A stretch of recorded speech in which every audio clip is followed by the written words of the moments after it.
Bonjour mesdames, messieurs, on est le vendredi 7 janvier 2021. On verra dans cette édition qu'Emmanuel Macron confirme qu'il assume totalement ses propos sur les non-vaccinés. Covid-19 à l'école, le protocole sanitaire légèrement adapté, bancaire conscient des contraintes. En Drôme à Valence, 3 coups de feu tirés contre un appartement au quartier Châteauvert, on en verra un peu plus dans cette édition. En Martinique, de nouveaux tags et dégradation donc devant l'ARS et la DEETS. Vous retrouverez bien sûr en fin d'édition votre météo ainsi que l'éphéméride de demain. C'est la fin des titres de votre émission. On est le vendredi 7 janvier 2021. On va commencer cette édition par Emmanuel Macron qui a affirmé ce vendredi qu'il assumait totalement les paroles qu'il a prononcées dans une interview publiée mardi par le journal Le Parisien, où il affirme donc son envie d'emmerder les non-vaccinés, accusant certains d'entre eux de faire de leur liberté qui devient donc une irresponsabilité un slogan. On peut s'émouvoir sur des formes d'expression qui paraissent donc familières, que j'assume totalement, a déclaré donc le président de la République lors d'une conférence de presse donnée à l'Élysée, conjointement donc avec la présidente de la Commission européenne, Ursula von der Leyen. Il a ajouté: je m'émeus de la situation dans laquelle nous sommes, la vraie fracture du pays est là. Quand certains font de leur liberté, que devient donc une irresponsabilité, un slogan. Il a affirmé donc, il a bien sûr poursuivi en affirmant que non seulement les non-vaccinés mettaient en danger la vie des autres, mais ils restreignent la liberté des autres, et ce, donc il ne peut pas l'accepter. Il revient aussi sur le contexte de son entretien. Ce dernier a toutefois avancé donc, et dit cette phrase suivante: je ne peux pas laisser prospérer dans notre pays des débats qui consisteraient à dire ne les soignons pas par choix. Non, je l'ai dit aussi très clairement. Ces propos donc ont déclenché une polémique et la colère donc des membres et donc de l'opposition. On va maintenant sur un autre titre de l'actualité avec des parents d'élèves, et oui, comme les professeurs qui jugeaient et qui jugent toujours la course au test intenable à peine mise en œuvre. Donc ce nouveau protocole sanitaire à l'école pour faire face à la propagation du variant Omicron vient d'être légèrement assoupli. Désormais, les élèves n'auront plus à recommencer le parcours des 3 tests si un nouveau cas positif dans leur classe survenait dans un délai de moins de 7 jours, indique depuis donc jeudi soir le site du ministère de l'Éducation nationale. Concrètement, le cycle de dépistage d'un enfant ne démarre que si un second cas confirmé a eu des contacts donc avec les autres élèves après un délai de 7 jours suite à l'identification du premier cas, précise donc le ministère dans une mise à jour donc de ces questions-réponses sur le Covid. Une modification qui devrait donc alléger en partie l'organisation des parents, car jusqu'ici, les élèves donc devaient réaliser un test PCR ou antigénique à chaque nouveau cas positif déclaré dans une classe ou dans leur classe, puis réaliser donc un autotest à J+2 puis J+4 pour pouvoir continuer à suivre donc les cours en présentiel. Un protocole également valable pour les élèves du secondaire âgés de 12 ans et plus justifiant donc d'une vaccination complète. Concrètement, le cycle du dépistage à l'enfant démarre que c'est un second cas, et je vous l'ai dit, heureusement donc que cela a été simplifié. Les directeurs d'école donc ont reçu un mail dès jeudi soir pour leur expliquant les derniers assouplissements, précise notamment France Info. Autre précision, cet assouplissement explique encore la marche à suivre si l'élève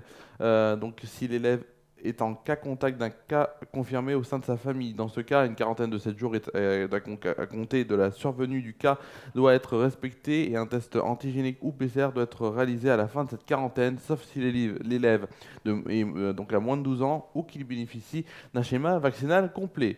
Auquel cas, ce dernier devra réaliser immédiatement un test antigénique ou PCR, puis des autotests à J+2 et J+4, et pourra retourner en classe si les résultats sont négatifs.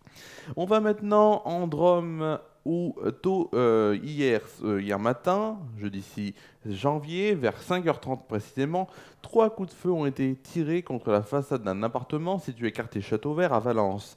Les balles ont traversé le volet puis la vitre d'une chambre. Ces tirs n'ont fort heureusement pas fait de blessés. Selon les premières constatations effectuées par les policiers, les projectiles seraient d'un calibre de 9 mm.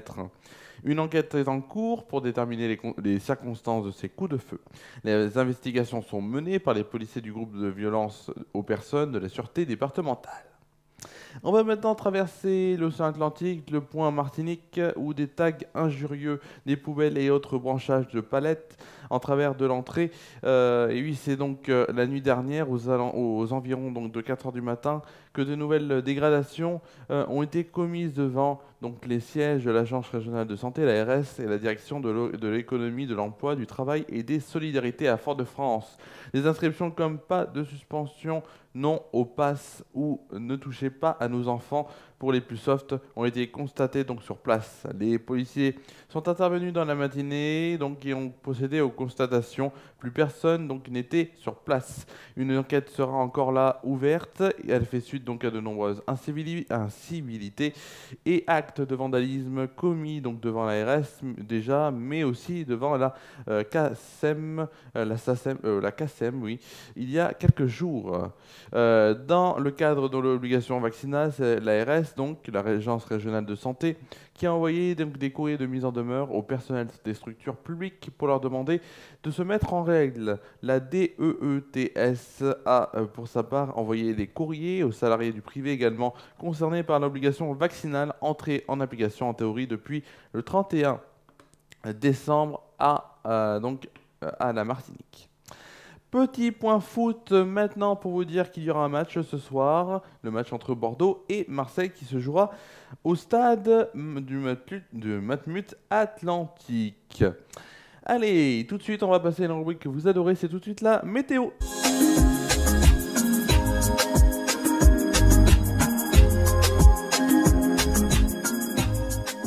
C'est tout de suite donc... Oula, on a un petit problème.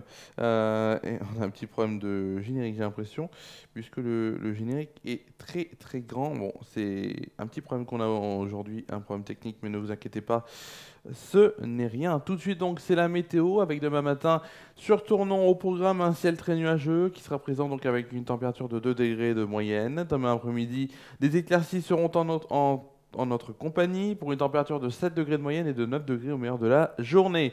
En soirée, les éclaircies concluront cette belle journée et il fera 6 degrés de moyenne puisqu'il fait un peu plus froid, un peu plus frais que l'après-midi. Tout de suite, on va voir ce qui va se passer si vous le voulez bien, impeccable pour demain matin.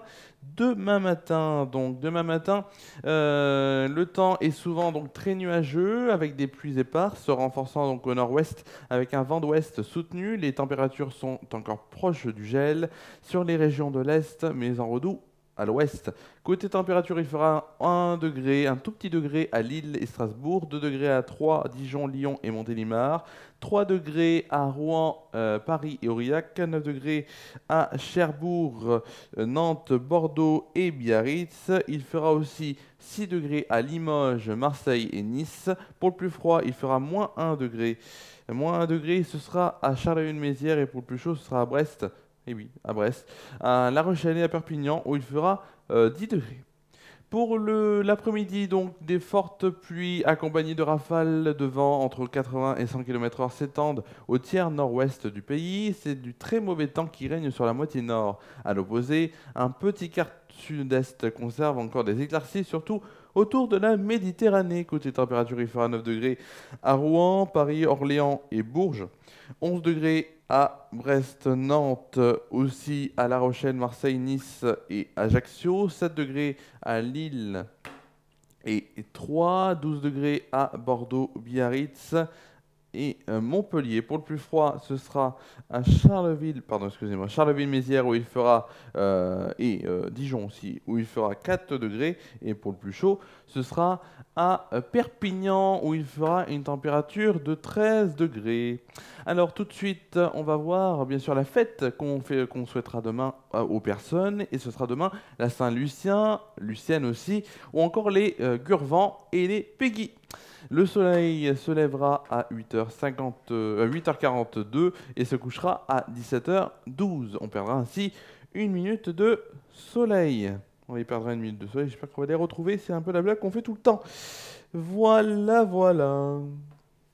Alors bien sûr, demain, une émission de FRA News Et oui, une émission des FR News, FR News donc, sur FR News, donc de Samedi Détente vous sera proposé à 19 h, 2 rendez-vous dimanche, FR News Foot à 20 h 15 et 20 h 40, FR News Live spécial OL Paris Saint-Germain. Alors vous allez voir bien sûr à la fin du JT, donc dans quelques secondes, des images tournées pendant mes vacances à Béziers aussi, et c'est avec les alors c'est à Villeneuve et Béziers que j'étais donc chez ma cousine, et donc on a été à Béziers pour voir donc la fête foraine, hein, même Béziers aussi le centre, et les illuminations qui sont, et j'espère que je sais pas s'ils sont encore, il me semble qu'ils sont un peu encore jusqu'à ce week-end il me semble, mais en tout cas c'est de très très belles illuminations à voir si c'est encore à voir.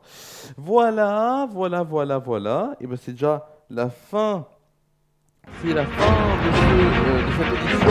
On se retrouve demain sur Référendum. Je vous souhaite de passer une très bonne soirée, une bonne nuit, prenez soin de vous et de vos proches, et à demain sur Référendum.